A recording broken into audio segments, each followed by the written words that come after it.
시청자 여러분 안녕하십니까? 헬로티비 뉴스입니다. 양천구의회 운영위원회가 행정사무감사 취재를 온 기자를 회의장 밖으로 쫓아냈다는 보도 해드렸는데요. 운영위원회는 회의장 밖 중계 모니터도 꺼버리고 취재 자체를 차단하는 등 행정사무감사장을 원천 봉쇄했습니다. 하지만 정회 후 3시간 만에 간신히 속개한 감사는 5분 만에 끝났습니다. 의회가 공개를 꺼려했던 이유는 무엇이었을까요? 김호 기자의 보도입니다. 행정사무감사가 열린 양천구의 운영위원 회의실.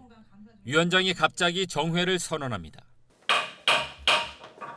아니, 제가 텔레비전 방송하는 거 원치 안 하는데 어떻게 그러잖아요.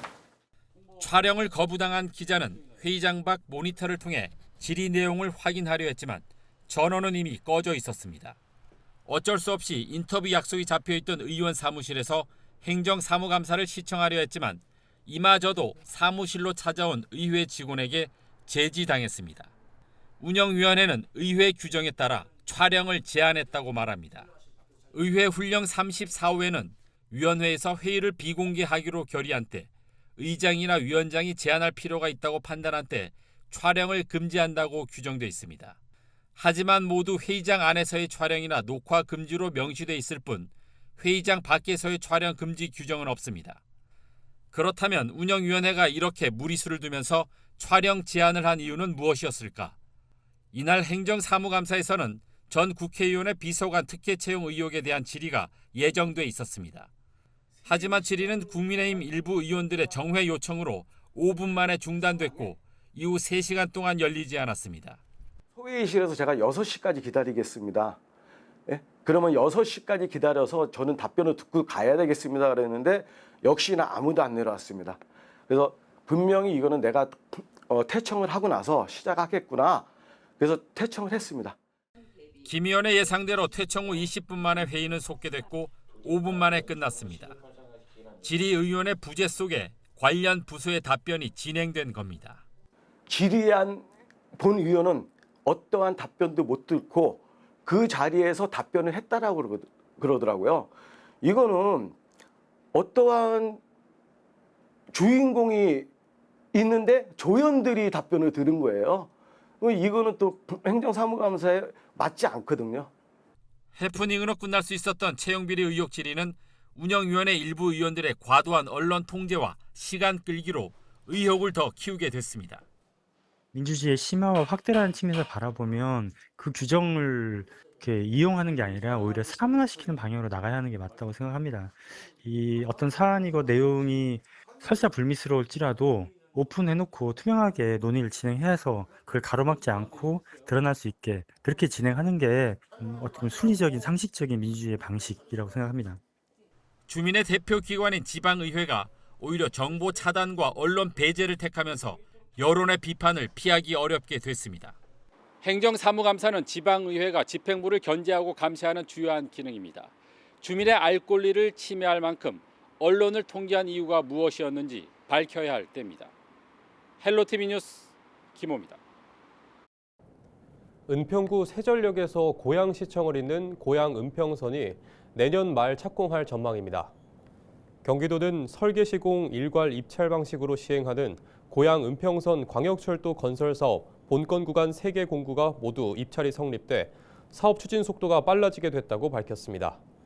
1공구는 HL-D&I 한라 컨소시엄과 금강기업 컨소시엄 2개 업체, 2공구는 BS 한양 컨소시엄과 극동건설 컨소시엄 2개 업체, 3공구는 태영건설 컨소시엄과 남광토건 컨소시엄 2개 업체가 참여해 입찰이 성립됐습니다. 경기도는 내년 하반기까지 실시 설계를 마무리하고 국토부로부터 사업계획 승인을 받아 공사를 시작할 예정입니다.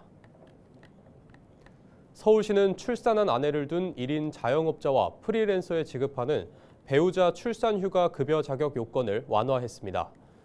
1인 자영업자 프리랜서 배우자 출산휴가 급여는 임금 근로자와 달리 법적으로 배우자 출산휴가를 보장받지 못하는 이들에게 80만 원을 지원하는 사업입니다. 서울시는 사각지대를 줄이기 위해 출산한 배우자가 서울에 거주해야 한다는 요건과 1인 자영업자의 사업장 소재지가 서울이어야 한다는 요건을 폐지했습니다. 앞으로는 지원 대상자와 배우자의 거주지가 달라도 지원받을 수 있습니다. 시는 지원 기준을 완화하면서 신청 기간도 연장했습니다. 지난해 4월 22일부터 6월 30일 사이 배우자가 아이를 낳은 경우 기존에는 이달 말까지 신청해야 했지만 오는 11월 말까지 신청이 가능합니다. 1인 자영업자 등 배우자 출산 휴가 급여는 올해 3월부터 시작해 2달여 동안 462명이 지원받았습니다. 집 근처에서 물놀이를 즐길 수 있는 공원 물놀이터가 다음 달 5일 개장합니다. 은평 지역 공원 물놀이터는 매바위 어린이공원, 은평평화공원, 구산동 마을공원 등 총 6곳입니다. 물놀이터는 7월 5일부터 8월 17일까지 매주 토요일과 일요일에 운영합니다. 초등학교 방학 기간인 7월 28일부터 8월 17일까지는 매일 운영합니다. 은평구는 2주에 한 번씩 수질을 검사하고 안전사고 예방을 위해 전문 교육을 이수한 안전요원을 배치할 계획입니다. 양천구가 지역 문화예술 저변 확대와 전문 예술인 육성을 위해 문화진흥기금 지원 사업을 추진합니다. 올해 지원 규모는 2억 5천만 원으로 모두 73건의 예술 활동을 지원합니다. 분야별로는 청년 33건, 문화예술단체 19건, 청소년 8건, 장애인 4건, 기관 1건 등입니다. 공연 전시 예술 외에도 연극과 영화, 탈춤과 작곡 등 다양한 장르의 예술 활동과 참여형 낭독 공연 등 장르 간 경계를 넘나드는 기획 활동도 펼칩니다. 은평구가 찾아가는 반려식물 병원을 운영합니다. 찾아가는 반려식물 병원은 반려식물 전문가가 직접 찾아가 반려식물의 상태를 진단, 처방하고 분갈이 방법, 반려식물 관리 요령 등을 알려주는 프로그램입니다. 6월 14일부터 11월 29일까지 매주 화요일과 토요일 오후 2시부터 5시까지 공동주택단지를 대상으로 운영합니다. 반려식물 전문가의 방문을 원하는 공동주택단지는 다음 달 11일까지 은평구청 공원녹지과에 신청하면 됩니다.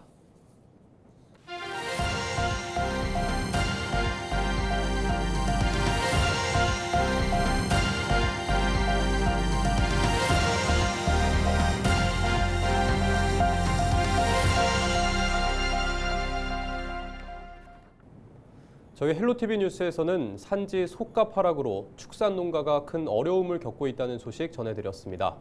사료값과 부재료 등 생산 원가는 올랐지만 경기 침체와 생산량 증가로 인해 제값을 받지 못하고 있는 상황인데요. 그런데 소비자 입장에서 보면 우리가 사 먹는 소고기 가격은 여전히 부담스럽습니다. 복잡한 유통 구조가 원인이라는 지적이 나오고 있습니다. 이다혜 기자가 취재했습니다. 원주의 한 고깃집, 잘 손질된 구이용 한우가 부위별로 진열됐습니다. 식당 주인이 인근 산지에서 가져온 덩어리 고기를 소비자 기호에 맞게 직접 손질해 놓은 겁니다. 선호하는 고기를 적당히 골라 식당의 상차림과 함께 즐기는 정육식당 형태입니다. 생산지에서 1차의 유통 과정만 거쳐서 직접 저희가 한 마리분으로다가 고기를 받아서 사용하고 있어요. 제가 직접 그 고기를 손질하고 그렇게 하면서 판매 가격을 최소화시키려고 노력을 하고 있었습니다. 하지만 시중에서 판매되는 한우 가격은 여전히 높은 편입니다. 축산물 품질평가원에 따르면 2플러스 등급 한우 등심의 소비자 가격은 1kg당 12만 3,520원. 산지 가격이 하락하면서 2021년보다 13%가량 낮아졌지만 여전히 소비자가 지갑을 열기엔 부담스러운 가격입니다. 아무래도 다른 것보다는 비싼 편인 것 같아요, 한우가. 대형마트? 이럴 때, 그러니까 세일할 때 가서 사고 하지. 같은 기간 전국 가축 경매에서 거래되는 산지 속값은 1kg당 16,000원대로 떨어졌습니다. 2021년 당시 21,000원대였던 것과 비교하면 22% 이상 하락한 수치입니다.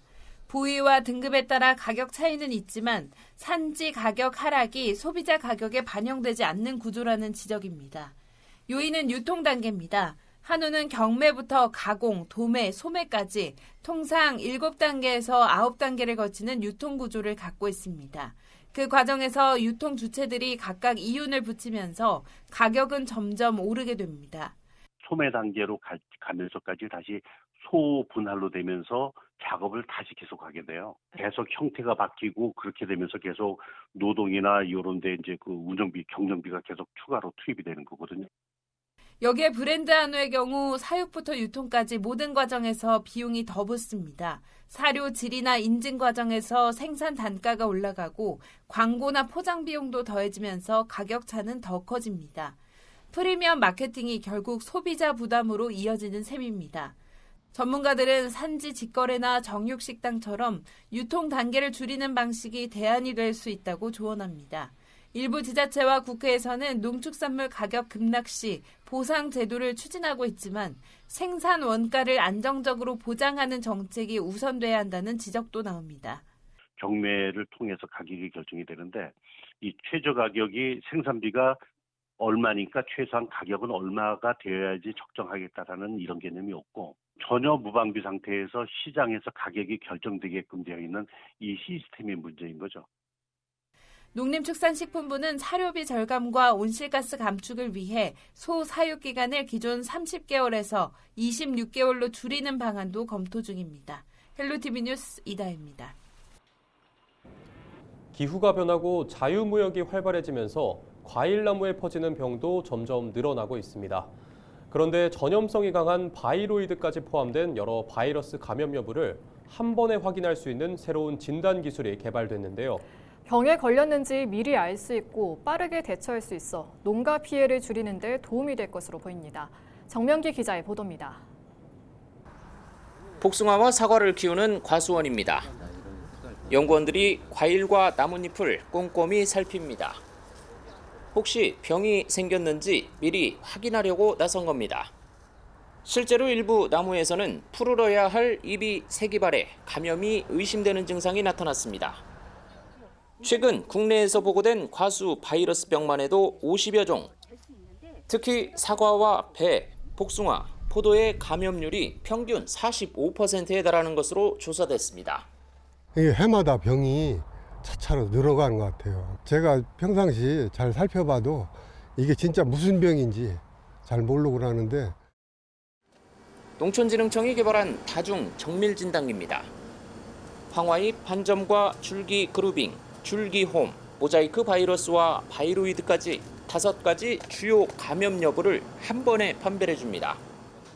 진단에 걸리는 시간은 단 2시간이며 정확도는 거의 100%에 가깝습니다. 이제 사과, 배, 복숭아, 포도 이런 부분에서 이제 바이러스, 그다음에 바이로이드가 이제 발생을 하면서 복합적으로 이렇게 피해를 주고 있습니다. 복합 감염이라고 하는 부분들이 상당히 많기 때문에 시간도 절약할 수 있고 비용이라고 하는 부분들의 효율성이 굉장히 좋습니다. 한국농업기술진흥원은 이 기술을 활용해 전국 30개 농가의 바이러스 감염 여부를 미리 진단하고 결과를 알려주는 산학연 공동사업을 진행 중입니다. 수집된 데이터는 국가 병해충 관리 시스템에 저장돼 과수 병해충 예찰과 방제 시스템을 구축하는 데 활용되고 있습니다. 농가에서는 이제 병이 발생했을 때 이게 어떤 병인지 잘 모르는데 대학이나 기관에서 그 병이 어떤 병인지 조기에 진단을 해주기 때문에 이제 병해충 방제 예방 효과가 있습니다. 농진원은 바이러스에 감염되지 않은 묘목을 대량으로 생산해서 농가에 보급하는 사업도 확대할 계획입니다. 바이러스가 어린 나무에 감염될 경우 5년 넘게 아무런 증상 없이 숨어 있다가 이렇게 과실이 맺히는 어른 나무가 되면 크기와 모양이 달라지고 흠집이 생기는 등 피해를 줄 수 있기 때문에 미리 감염 여부를 확인하고 대비하는 것이 아주 중요합니다. 헬로티비 뉴스 정명기입니다. 서울 지역 마을버스 정류장의 버스 정보 안내 서비스가 개선됩니다. 서울시에서 운영 중인 마을버스 정보 안내 단말기는 2,466대로 정류장 대비 설치율은 43% 수준에 그칩니다. 서울시는 신규 단말기를 확충해 올해 설치율을 50%까지 확대하고 사용 연한이 지난 노후 단말기는 교체 예정입니다. 또 시내버스 정보 안내처럼 필수 교통 정보를 확인할 수 있도록 단말기의 표출 방식도 개선할 계획입니다.